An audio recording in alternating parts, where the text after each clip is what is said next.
Bismillahirrahmanirrahim. Assalamualaikum warahmatullahi wabarakatuh. Perkenalkan, nama saya Syamsul, NIM 1931042097, kelas PJKRG 2019. Di sini saya akan memaparkan tentang materi perawatan cedera dalam olahraga untuk memenuhi tugas final mata kuliah pencegahan dan perawatan cedera. Olahraga merupakan salah satu jenis kegiatan yang menyenangkan sekaligus menyehatkan. Tubuh Anda bergerak secara aktif dan pikiran pun jadi lebih segar. Olahraga memang menuntut Anda untuk menggerakkan tubuh dengan konsentrasi dan koordinasi yang baik agar hasilnya maksimal. Jika Anda kehilangan fokus sedikit saja ketika olahraga, akibatnya bisa bermacam-macam, mulai dari cedera ringan hingga serius yang memiliki berbagai jenis. Cedera atau luka adalah sesuatu kerusakan pada struktur atau fungsi tubuh yang dikarenakan suatu paksaan atau tekanan fisik maupun kimiawi. Cedera diakibatkan oleh gaya-gaya yang bekerja pada tubuh atau sebagian daripada tubuh di mana melampaui kemampuan tubuh untuk mengatasinya. Gaya-gaya ini bisa berlangsung dengan cepat atau jangka waktu yang cukup lama.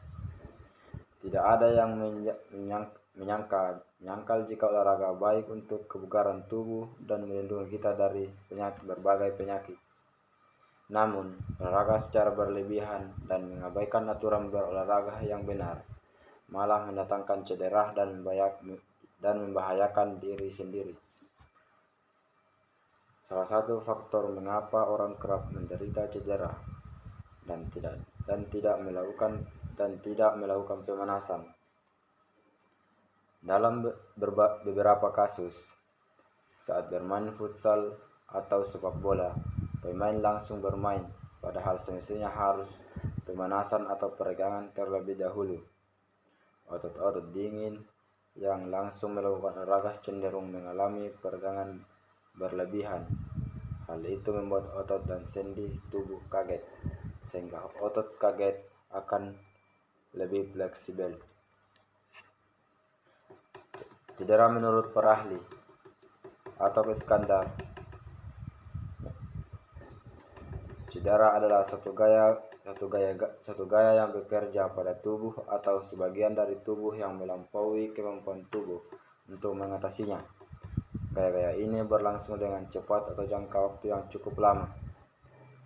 Menurut Hardianto Wibowo, yang dimaksud dengan cedera olahraga atau support injuries adalah segala macam cedera yang timbul baik pada waktu latihan maupun pada waktu olahraga pertandingan ataupun sesudahnya. Berikut merupakan beberapa metode pencegahan agar terhindar dari cedera olahraga. Gunakan teknik yang tepat dan mempelajari cara tepat untuk bergerak selama olahraga atau beraktivitas. Sebab berbagai jenis latihan memerlukan sikap dan postur yang berbeda. Memiliki peralatan yang tepat. Kenakan sepatu yang tepat. Pastikan memiliki perlindungan atletik yang tepat. Sepatu atau peralatan yang tidak pas dapat mengakibatkan risiko cedera. Jangan berlebihan. Tetap tenang dan lanjutkan aktivitas dengan pelan-pelan.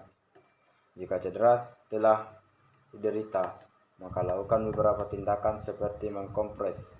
Cedera seperti strain dan sprain adalah cedera olahraga yang bisa langsung ditangani dengan kompres, sementara cedera olahraga seperti cedera pinggang bahwa ini dapat dilakukan dengan melatih kelenturan pada tubuh. Adapun deskripsi teori, yaitu kegiatan olahraga sekarang ini telah benar-benar menjadikan bagian masyarakat kita, baik pada masyarakat atau golongan dengan sosial ekonomi yang rendah sampai yang paling baik, telah menyadari kegunaan akan pentingnya latihan-latihan yang teratur untuk kesegaran dan kesehatan jasmani dan rohani. Apakah semua macam olahraga bisa menimbulkan cedera? Cedera yang dialami tergantung dari macamnya olahraga. Misalnya, olahraga sepak bola, tenis meja, balapan, tentu memberikan risiko cedera yang berbeda-beda. Beberapa faktor yang mempunyai peran dan perlu diperhatikan dalam berolahraga sebagai berikut. Usia, kesehatan, kebugaran. Maksudnya yaitu degenerasi mulai berlangsung pada usia 30 tahun dan fungsi tubuh akan berkurang 1%. Rule of one. Ini berarti bahwa kekuatan dan kelentukan jaringan akan mulai berkurang akibat proses degenerasi. Selain itu, jaringan menjadi rentan terhadap trauma. Untuk mempertahankan kondisi agar tidak terjadi pengurangan fungsi tubuh akibat degenerasi, maka latihan sangat diperlukan guna mencegah timbulnya atrofi. Dengan demikian bahwa usia memang peranan. Jenis kelamin artinya yaitu perbedaan fisik antara wanita dan laki-laki mengakibatkan tidak semua olahraga cocok dengan wanita, sehingga apabila dipaksakan akan menimbulkan cedera. Jenis olahraga maksudnya yaitu kita tahu bahwa setiap macam olahraga, apapun jenisnya, mempunyai peraturan permainan tertentu dengan tujuan agar tidak menimbulkan cedera. Peraturan tersebut merupakan salah satu mencegahnya. Pengalaman teknik olahraga artinya yaitu untuk melaksanakan olahraga yang baik agar tujuan tercapai perlu persiapan dan latihan sebagai berikut. Metode atau cara berlatihnya, teknik agar tidak terjadi overuse. Sarana dan fasilitas artinya itu walaupun telah diusahakan dengan baik, kemungkinan cedera masih timbul akibat sarana yang kurang memadai. Gizi artinya olahraga memerlukan tenaga, untuk kita perlu gizi yang baik. Selain itu, gizi menentukan kesehatan dan kebugaran.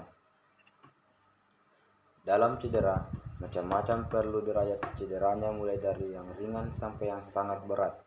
Karena faktornya jenis kelamin, derajat cedera, ukuran tubuh, anatomi, kesegaran aerobik, kekuatan otot, kekuatan kelemahan ligamen, kontrol motorik pusat, kejiwaan, kemampuan mental, merupakan faktor-faktor dalam kecenderungan cedera. Terkadang banyak pertanyaan tentang cedera olahraga. Cedera olahraga memiliki arti yang luas, mengacu pada jenis cedera yang terjadi selama olahraga atau latihan. Cedera olahraga adalah segala bentuk ruda paksa atau trauma sebagai akibat berolahraga. Cedera olahraga terjadi karena ketidakmampuan jaringan atau otot, persendian tendon, kulit, dan organ tubuh lainnya dalam menerima beban latihan pada saat berolahraga, baik beban berulang yang terjadi secara terus-menerus atau beban langsung akibat trauma. Cedera olahraga mencakup seperempat dari semua cedera yang terkait pada anak-anak dan remaja, dan insiden ini meningkat karena meningkatnya partisipasi olahraga oleh orang-orang dari berbagai kalangan umur.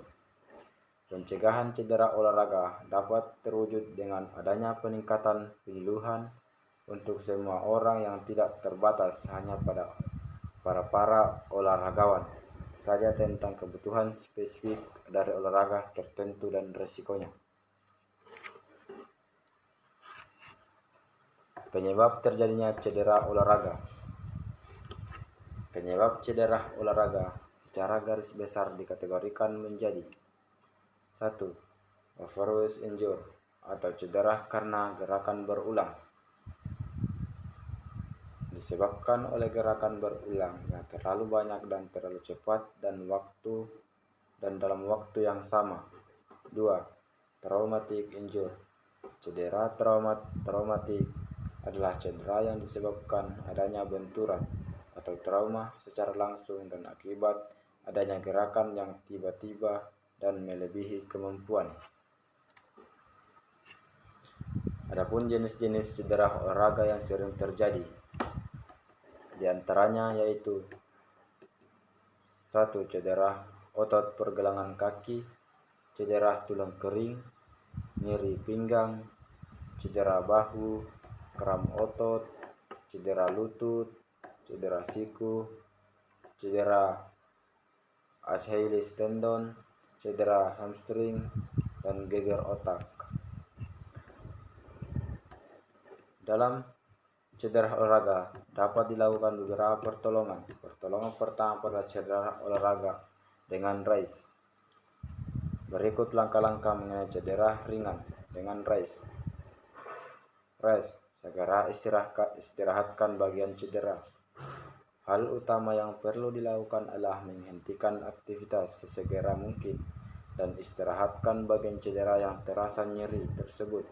Jika harus beraktivitas, pastikan untuk menggunakan alat bantu serta minimalisir gerakan pada bagian cedera.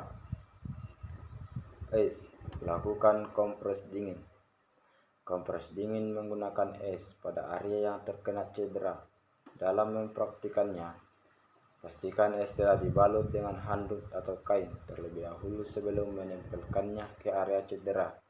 Kompres dapat dilakukan selama 10 menit, lalu lepas kembali selama 10 menit. Ulangi terus cara tersebut sesering mungkin. Compression, balut atau perban. Balut dengan perban elastis secara merata di area cedera untuk mencegah pembengkakan. Hindari untuk tidak membalutnya dengan terlalu kencang agar aliran darah menuju bagian cedera tetap lancar. Evaluation, lakukan peninggian pada bagian cedera. Elevasi atau mengangkat bagian yang cedera dapat membantu untuk mengurangi pembengkakan dengan bantuan gravitasi. Jika memungkinkan, disarankan agar pembengkakan dilakukan lebih tinggi. Pengangkatan lebih tinggi dari jantung untuk memudahkan aliran darah balik ke jantung. Adapun fraktur dan cara mengatasinya, yaitu fraktur adalah hilangnya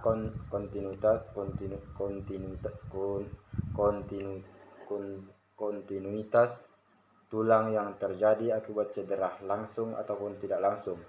Jadi, tulang dikatakan patah atau fraktur karena tubuh mengalami kondisi terputusnya keutuhan susunan tulang menjadi beberapa bagian. Pertolongan pertama pada fraktur, periksa kondisi cedera korban, cegah gerakan di area cedera, hentikan pendarahan jika korban mengalami fraktur terbuka. Jangan mencoba memindahkan korban. Jangan mencoba untuk mengembalikan tulang ke posisi semula. Jika memungkinkan, lakukan kompres dingin. Pantau kondisi korban dan perhatikan jika ada tanda-tanda shock. Resusitasi jantung paru atau RJP. Resusitasi jantung paru atau RJP merupakan langkah pertolongan medis untuk mengembalikan fungsi napas dan atau sirkulasi darah di dalam tubuh yang terhenti. Resusitasi jantung paru bertujuan menjaga darah dan oksigen tetap beredar ke seluruh tubuh. Inilah tahapan-tahapan melakukan resusitasi jantung paru. Tahapan melakukan tindakan penyelamatan melalui RJP disingkat menjadi CAB yang merupakan singkatan dari compression, airway, dan breathing. Compression atau kompresi adalah tahap menekan dada. Selanjutnya airways adalah membuka jalur pernapasan dan breathing adalah memberi bantuan napas. Tahap CAB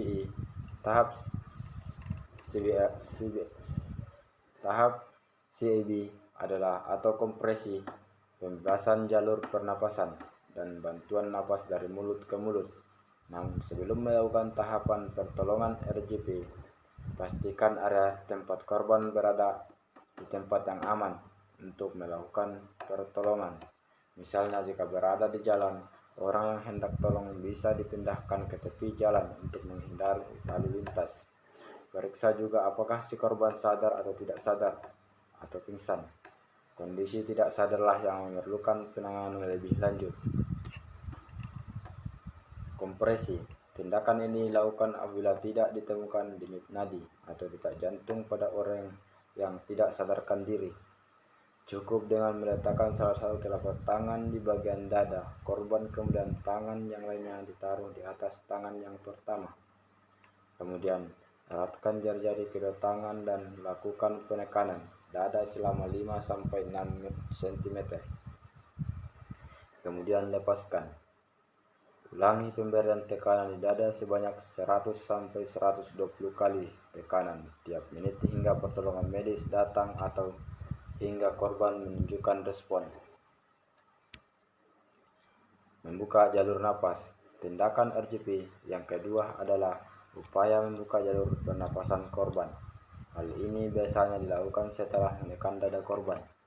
Caranya dengan mendongakkan kepala korban, lalu kedua tangan diletakkan di dahinya. Setelah itu, angkat dagu tersebut dengan lembut untuk membuka dan mengamankan seluruh pernapasan. Memberi bantuan napas. Tahap selanjutnya dari RJP adalah memberikan napas bantuan dari mulut ke mulut. Hal ini bisa dilakukan dengan menjepit hidung korban, lalu posisikan mulut kita tepat di mulut korban. Tiupkan napas kita ke dalam mulutnya dan periksa apakah dada korban sudah mengembang dan mengempes seperti orang bernapas pada umumnya. Pada setiap 30 kali kompresi dada, iringi dengan 2 kali bantuan napas. Teknik pernapasan dari mulut ke mulut sebaiknya hanya dilakukan oleh orang yang telah mendapatkan pelatihan khusus. Mungkin itulah yang dapat saya paparkan atau saya jelaskan tentang materi pencegahan cedera dalam olahraga. Kurang lebihnya mohon dimaafkan. Wabillahi taufiq wa hidayah. Assalamualaikum warahmatullahi wabarakatuh.